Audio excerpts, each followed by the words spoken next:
Hello there, it is your favorite reporter Ace Bellerin here with episode 2 of Iron Rising Sojourn, where the players will talk some tea about what happened in the previous session, explore an NPC or two that spotlighted the scene, and give each other some stars and wishes. Oh, Ace, you are a treat. One of my favorite NPCs to pull out of my ass. Okay. So, here we are. Wow. Well, hanging on by a thread. This is us right after episode 2. Oh my god. And we were just saying, the first episode, our first big roll, our iconic roll was you rolling a strong hit with a match. And how does your brother follow that up? With a He said a miss with a match? You are determined to keep us like diametrically opposed. Unintentionally. I know. Oh my gosh, our vowels are like the complete opposite, and so are our misses with the match. Our matches are a complete opposite. This is crazy stuff. Yeah. Absolutely crazy. Does your health go down? My health doesn't go down per se. What happens is my augment is broken. Which means I have to repair and try to spend 3 repair points on bringing it back to a working condition, which means I have to sit and make repairs to thing and envision. I have to roll wits, and I gain repair points based on the situation. I might have to sacrifice supply and resources to get more, but 3 points is one of the higher things to do in a moment, but that just means my eye is out of commission. Yep. That's unfortunate. It's the gamble I took when I took the asset of the augment. When I saw those, on the miss of the match, augment's broken, I'm like, what are the odds? What are the odds? Well... Wow. The odds hit me in the eye, gave me a wedgie, kicked my sandcastle down, and threw it in my face. And also then they gave you a wet willy just to to top it off. Mm-hmm. Oh my gosh. So yes, we're in the go from the gut section. Yes. Immediate reactions. Oh, that is it. That's the key moment. I mean, another good moment. I mean, this is big. I can't stop thinking about that miss with the match.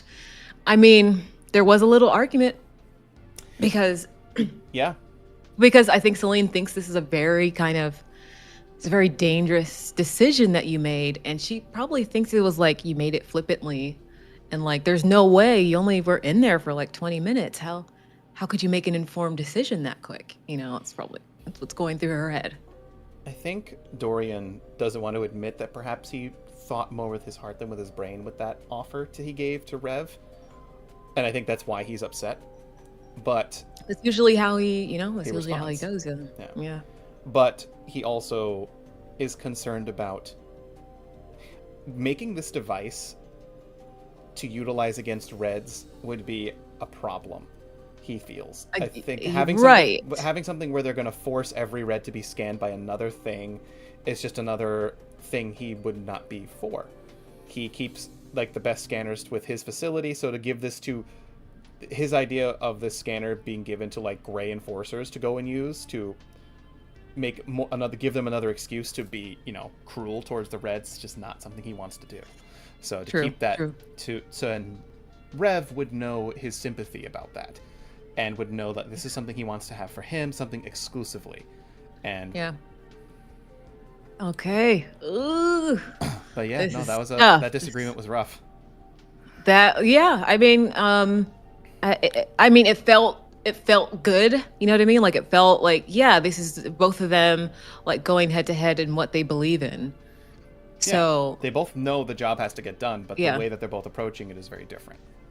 Yeah, and she's like, we have to keep this secret. If more people find out, if even the hint of people just knowing that this technology is possible, that people can outdo the brains of a genius gold or genius blue.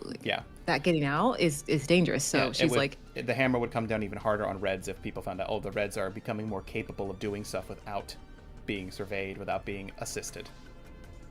Exactly. But immediate reaction is is every episode there has to be something with the match. We gotta start. I'd rather it didn't happen all the time, but Well, I mean, I meant strong hits with the match. Oh yeah, strong hits. Yeah, I was like, I think hits with a match are just so impactful. They almost feel more impactful than a critical hit or a critical failure in other games because they're Yeah. so rare. Like your strong hit is your critical hit, and a miss is just a critical failure. Like there's no in between. Like it's the worst outcome. So this is like super worst outcome, and Yeah, like yeah. And we saw 666, so that was the it was devil's 666. roll. Like that was the devil's roll. Like that was Oh, we were gonna call it the devil's super roll. bad. That was super Oh my god. But it's great. It's fun. I'm just as jazzed for this role as I was with the strong hit with the match. Absolutely, 1,000%. Like They both bring great storytelling like Yeah. opportunities. yeah, So, like I'm curious to see how like what's gonna happen with Dorian in that moment and how Celine reacts seeing that happen, because you know they were just fighting, and then to watch her brother get blown back and then is on the ground convulsing, and blood is coming out of where his eye is, and the eye you can see is almost like cracked on the inside. That's well, good thing we're in the blue district. yeah. So, so I believe, are we not at a medical outside of a medical facility? We're not too far off from the medical facility. No, you brought me back. We're not too far away because I decided that Rev was in a medical facility getting like a tune-up done, and you weren't too far away from that. So if anything, we're within a short distance of where you could bring Dorian. Yeah, she would pick you up then, Yeah. and then just we'll see when we get back to it. But I think that's like my first thought is that she would pick him up or something. But yeah, so that's my immediate reaction. I think that settles the go with the gut. Yeah. Let's talk about any NPCs or spotlights or anything in this session. We really only had two, and well, technically we had three. We had the blue that you questioned, we had Reverie, and then we had the mystery person at the very end. Right. I mean, I guess if we're gonna spotlight NPC, then I would say I appreciate the help from the golds, but I mean not the golds, the blues, but that was very helpful. I think it was because I rolled well. Yeah. But I think that was more mechanical, but I think that Reverie is actually a very sweet person. Yes, and that's less mechanical and more like that's just her, and I appreciate that. Yeah, and I think I do want to commend, like, that was a great scene that you gave with hugging him before he left the room. Because, yeah, we had already decided, like, as we created these characters, that the gold parents aren't as affectionate towards their children. Like you know, just like today, you think the super wealthy and influential aren't as super affectionate with their kids outside of, like, being in front of a camera. Yeah. And we decided, you know, Dorian's relationship with our mother Lucinda is not the best.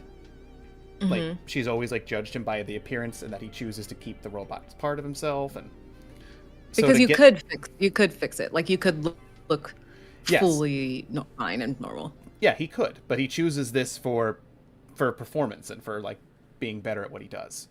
Right. And it makes him different, and that's what he wanted. And that's yeah. So to get that affection from someone else is very heartwarming, as both me as the player getting that, and as Dorian being like something that is so tragically foreign to him, but welcomes all together. I think that I want to say that Celine is like physically affectionate with him as well. Like, I think she's always just kind of like, even since they were kids, like her arm would just go around his shoulder if they're like, because he was bullied when he was a kid. So she would always be the one that's like picking you up and just like putting your arm over your shoulder, like, let's go, you know, like we're better than them, like forget about them. Yeah, we just need more moments. So far, everything's been like out of 10. Yeah, no, we're gonna have. I think that was a good soft break in the tension. Yeah. Oh my god. Okay. But yes, I like that whole moment with Reverie, that whole conversation and like being shocked at the hug. You're like, oh, this doesn't really happen that much. Yeah, not knowing how to like accepting it, but also not knowing how to react to it. Yeah, I like that. I would say the mother Lucinda, her and Celine are actually very close though. Yeah, that's what I'm saying. Very close between the two of you. I remember like that was the thing, just like how Dorian's much closer with the father Magnus. Yes, yes. I think because in this case, it's not an opposites attract. It's very much like similar hearts are calling to each other. Hmm. And I think she desperately wants the approval of her mother and the respect. I think she does have it, but I think she puts pressure on herself to get more. I need more. This is not enough. I need my own freaking statue. Yeah. Um, so yeah, that was good. That was a good NPC moment with Reverie. I It's think, great. yeah, that wins the spotlight for this Mm-hmm. Sojourn, I think. Mm-hmm. Despite the cliffhanger that the third NPC gives. But we could talk more about that one when that one gets more discovered, but Yeah. Reverie Yeah. gets the Yeah. spotlight for that, especially for Mhm. like the compel role, the sort of like discovery of like she's not too different from him, and yeah, the motherly moment I think was great. Love that. Yeah. And now we pivot over to Stars and Wishes. Stars and wishes. Okay. I can start with Okay. this one. A star I'm gonna give for this scene. I mean, obviously we already talked about the hug moment. I think that was great, but the star moment I think I really enjoyed in this one is actually the confrontation that we had between Celine Yeah, it was good. and Dorian, where it was Celine like not so much like scolding Dorian, but like informing him that he made a choice to put someone else in danger and that he should have talked to you first. And Dorian realizing that she's right but doesn't want to say it. And I think that's a very sibling thing too, where like they're doing it because they care. They're not doing it because they want to be right. They're doing it because they don't want to put other people in harm's way. Because they want to help correct behavior in their other. Yeah. And I thought that was, again, very human, a very good moment for the two characters to really explore the relationship and also see how it's sort of changed a little bit since when we did the garden, where they were very much relying on each other. There's still that trust there, but it's also ideals have grown and changed or gotten Exactly. more Yeah. dug in. More matured. Yeah. They've matured and yeah, they've taken root even deeper these past 5 years. So that is my star. And my wish, let's hope that we can fix Dorian's situation here before it becomes an impediment. Because that was cool as heck, but it's like, obviously now that's an unseen problem that has to get fixed. I know. Yeah. Where I'm like, we don't have time for this. we don't have time. We gotta find this guy. But yes, I agree. I agree with you there. Okay, so my star. Ooh, man, that miss with the match was like a great description. Like that whole you describing like what's happening and like you kind of getting hacked yourself. Yep. Like they're like, okay, Uno reverse card. Literally what happened. I got Uno reversed. Yeah, you're like grab +7. He was like, okay, really? Here's a devil's roll for you. And also threw in a trap card. Explode. Yeah, yeah, the exploding trap card. Yeah. I think, while I agree about like that whole argument because I think that is like good like character building and stuff like that. I think that was a really great character moment. But man, anything with the match is like such a just a cool moment. It just takes the story in different places. I was thinking that like we were rolling strong hits a lot. You had a thing that like could turn a weak hit into a strong hit. So I was like, these are great, but like the story happens from those meaty weak hits and misses. You know what I mean? So I was like, I was so happy when that miss with the match happened. I distinctly remember, I think you said something that there was like other strong hits coming and then miss with the match. I did say that. I'm sorry. Don't apologize. Don't apologize because I love Yeah. critical failures more than critical successes. As a person who GMs more than plays, critical failures are much more narratively fun and interesting. Yeah. Yeah, I mean, okay, because I did say something. I was like, well, just don't get a miss then. I hope you don't get a miss. I said, I hope I don't jinx you. And then you said, I hope you didn't jinx it either. And when you did that roll, it was like, it was fine. So I didn't jinx. And then this one I go, I hope you do well. Yep, it was just narratively fitting and ironic. It's great. It's great. So that's my star. A wish, I want to see. I mean, I'm just excited to see what happens next. I don't know. I don't know what's gonna happen. We're on the chase, we're on the hunt, but Yeah. a little bit of a setback, and in Dorian's case, a bit of a blowback. Yep, yeah. A bit, literal. Yeah. And a literal blowback. So yeah, that's what I'm just excited to see what happens next. So we're doing a lot of, play to find out, and this is why I love this game. So Oh yeah, this is such a fun this is narrative, great. like taking inspiration from like those PBTAs and things like that. Just the Starforged Ironsworn system is so fun for players like us that enjoy the narrative side of things. And like the mechanical stuff's great and Yeah. all, but like in this, Right, I right. feel as though the mechanics really don't get in the way.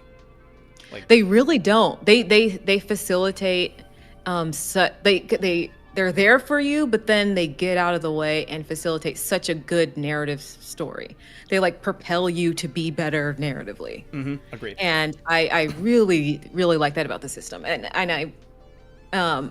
it's PBTA. This is not a PBTA system technically. No. But it takes a lot from it, and PBTA in general very much encourages narrative forward thinking.